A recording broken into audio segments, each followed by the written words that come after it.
Back at it again.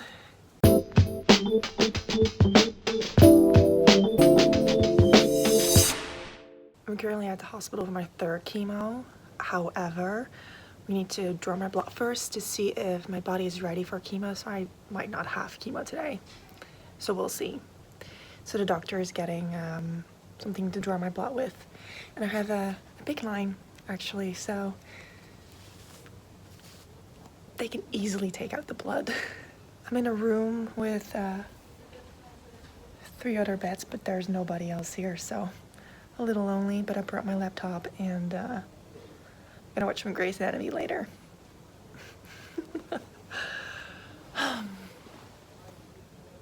It's actually the only place at the moment I find my rest.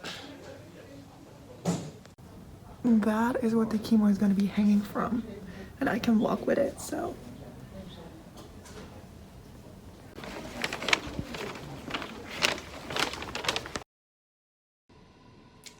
I'm not in the hospital anymore, which actually means that my white blood cells weren't good enough to have my third chemo. I got some bad news, unfortunately. My bone marrow is not reacting well on the chemo, so they're gonna postpone it for a week to give my body a little bit more time to fight against this chemo. From next week on, I will have to inject myself with hormones again. As if I haven't done that enough with the freezing my eggs. But this time the hormones are for my bone marrow, just to stimulate it, and hopefully that has an effect on my white blood cells, because you need a certain amount of white blood cells to undergo chemo. If you don't have that, you can get very, very, very, very sick, and I really don't want to get very, very, very sick. So we're postponing chemo, and let's hope that my bone marrow is gonna react on the hormones and everything will be fine. It's another step back, but it's fine. It's gonna be fine. But I thought I was gonna do a hospital vlog, which is of course not happening, so I figured I could do a little cancer Q&A.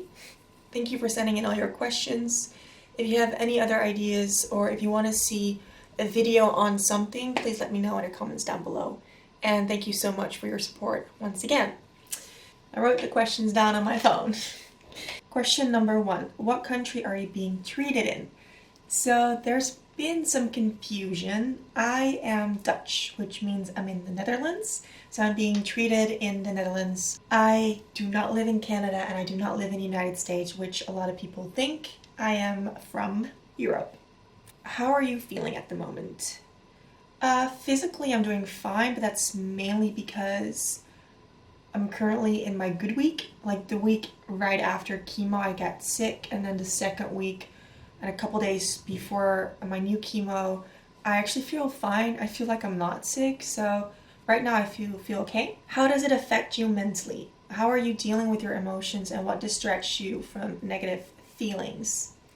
So as I said, physically I'm doing fine. Mentally, I'm a mess, which might sound weird because I'm sitting here and I'm making a video and I'm smiling, but mentally I'm a mess. Whenever someone asks me, how are you doing?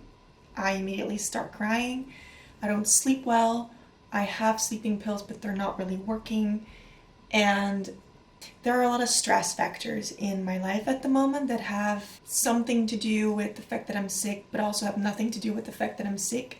And I can't really have those stress factors in my life, but unfortunately they're there, and that's mentally exhausting because I'm sick and then that's happening. So mentally I could do a lot better, but it's gonna be fine. It's gonna be absolutely fine. I deal with my emotions by crying. Literally, I cry. I talk a lot and I cry.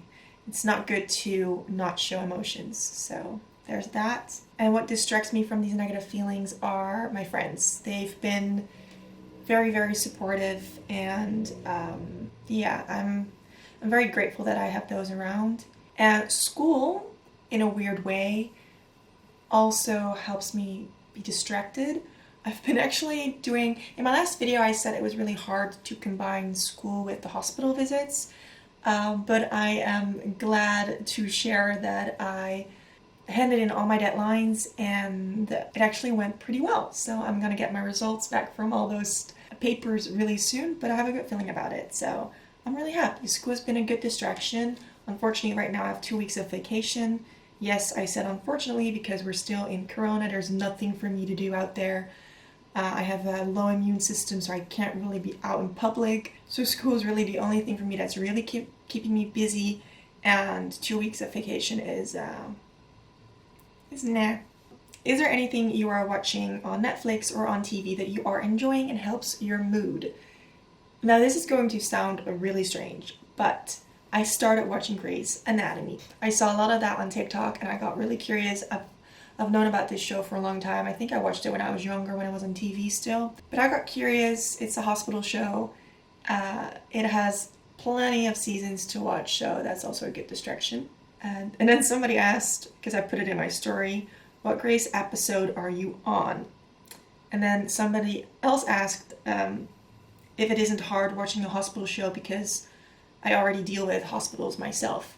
The episode I'm on is season 9, episode 13. And actually watching that show puts my life in perspective, if that makes sense. This is a question that I got a lot. The question is, what kind of cancer is it? You okay gets asked, thank you. I've been diagnosed with Hodgkin lymphoma, lymph cancer.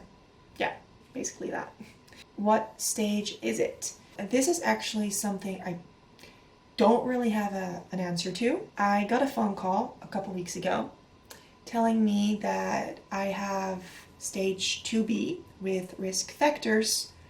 However, a week later I got another phone call from my doctor because they checked my results again and they actually came to the conclusion that my cancer is a lot more aggressive than they initially thought. So my stage actually kind of remains uncertain. I have another PET scan in, I think, a little over a month. So maybe I'll know more from there on. But yeah, that's my update on that actually. I thought this was a very interesting question because I don't know. Did you have Hodgkin that spread to your lymph nodes or the other way around? What I believe is that it started off with a tumor in my chest because I have a big tumor right here. And that's the beginning and it spread to the entire right side of my body. Did you feel any sort of bump near your lymph spot near arm? No. I had no swollen limbs at all. It was really the cuff and the pain in my ribs that made me question my health. You look like Olivia Wilde. It's so beautiful. Well, thank you. My question is if your cuff was all year long or sporadically.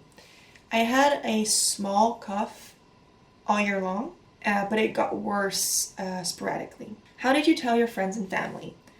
I told a really, really small group of people what was going on before I knew that I had cancer.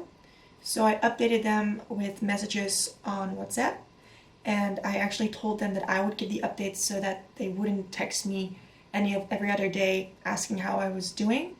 So I updated them, and then when I learned that I actually had cancer, I decided to post my video. If you haven't seen that, go check it out. I will link it down below. But I decided to post a video about it because I've been active on YouTube before, and to me it was a good way to share my story to all my friends and family without having to text every single person separately. And I didn't want people to hear from other people what was going on with me. I wanted my friends and family to have an opportunity to hear it from me through this video. So yeah, to answer your question. What would your advice be for people who want to support someone with cancer? I thought this was a really, really good question. I am editing this video right now, and before I go into this question, I just wanted to disclaim that for every single person this is different, and I feel like if you want to support somebody with cancer, just go and talk to them and ask them what kind of support they would like. And when we go back to the video and you hear me answer this question, that's my own personal experience. But just ask just ask that person, like, what kind of support would you like? What would you want me to do? And just, you know, make a conversation out of it. So I just wanted to say that before we dive back into the video. So yes, okay. My advice would actually be to text your friend or whoever has cancer if he or she is available to walk this afternoon or tomorrow. I find it very difficult to plan far ahead because I do not know how I will feel in 2 weeks. So I like to plan the day off or a day or 2 days before. And I really like it when there are people who don't ask but like initiate it. Like, I'm gonna go and pick you up at 2 and we're gonna go for a walk. That might seem like a very like direct way of offering help, but in my case it really helps because sometimes I do not have the energy to text people and ask them if they want to go on a walk with me. So I find it very comforting that there's just somebody who just gives me that extra push to hang out with them and have that walk or have that dinner. If you want to support somebody with cancer, just be there. Does chemo hurt? The first time I had chemo, I just had an IV in my hand and I had to use like heat bags on my arm to open up my veins so that the chemo that was going through my veins wouldn't hurt me as much. But recently I got a PICC line, actually. A lot of people ask me about that, if I got a portacat or a PICC line. I got a PICC line in my right arm. I don't know if it's always in your right arm. I think it is, I don't know. But I got one. So right now my chemo goes through my PICC line, and whenever I have to get my blood drawn, that also goes with the PICC line. So it doesn't hurt anymore. I don't need the warmth bags to open up my veins for the chemo to go through. So the PICC line is very nice. It's sometimes in my way. I can't really stretch my arm, but it's fine. It's nice that I don't have to, you know, get an IV every single time I get there. Are you suffering from side effects from chemo? Well, as I said at the beginning of the video, my white blood cells are not good, so that's one side effect. And because my white blood cells aren't good, I actually got a lot of headaches in my first week after chemo. I'm very tired, and hair loss, which you might be surprised of because I still have hair. This is my own hair. It's not going as fast as I thought, but I am losing my hair. Whenever I would brush it, there's a lot of hair that comes out, especially after a shower. My hair is getting thinner, but I have really thick hair, so it's taking a long time for you guys to actually see that I'm losing hair, but I notice. I you know, brush my hair and I have hair in my hands that I don't want to have in my hands. Maybe, yeah, well, I don't know if you can see that, but yeah, I can pull out my hair if I want to. No, not okay, that's weird, that's disgusting. Okay, I'm gonna throw this away. Next question. Can't you use a cold cap to prevent your hair from falling out? I got this question a lot, and the answer is no. With some types of chemo, the cold cap doesn't work, and I have that type of chemo, so I can't use a cold cap. So losing my hair is inevitable, unfortunately. Are you planning on having radiation? So I did go to radiation for appointments to talk and to see what the possibilities are. But it all depends on my PET scan and how my body is reacting to chemo. If my body is responding well to chemo, I will be getting 15 radiations. If my body is not responding well in chemo, I will get another type of chemo that's more aggressive. So it all depends on the PET scan and how everything is looking. And the last question is, how has your view on life changed since this started? Have you found it hard to plan for the future? I know I have. Yes, it is really hard to look at the future because you never know what's going to happen. But I have been thinking about what if everything is fine, what I want to do after, all my travel plans, what I want to do with a job. But it's hard to really think about the future. Sometimes it makes me sad, and sometimes I'm like, everything's going to be fine. You know, so, which is why I'm still motivated for school. People find it very funny that I'm so motivated and driven to pass all my classes in this state that I'm in. But if I don't do it now, while I'm still feeling well to do it, by the way, I will only screw myself over in the future where I have to do school, do everything that I missed out on at school next year, which will have my travel plans pushed back, and I don't want that. So in a way, I am thinking about my future, but I'm also trying to live day by day. And as I said in all my other videos, it is so important to live your life. Just do things that you can look back on and be like, wow, I did that. I'm proud of myself. It's such a shame if you're gonna look back and be like, damn it, I wish I had done that, or I wish I had said that, or, you know? So, in a way, I always end my videos with advice like that, but that is truly my advice and something I try to live by. So yeah, I think that this is it for now. I hope this cleared some questions that you might have had. If you want to see another Q&A video or you have more questions, please send them to me through my Instagram, which is this handle.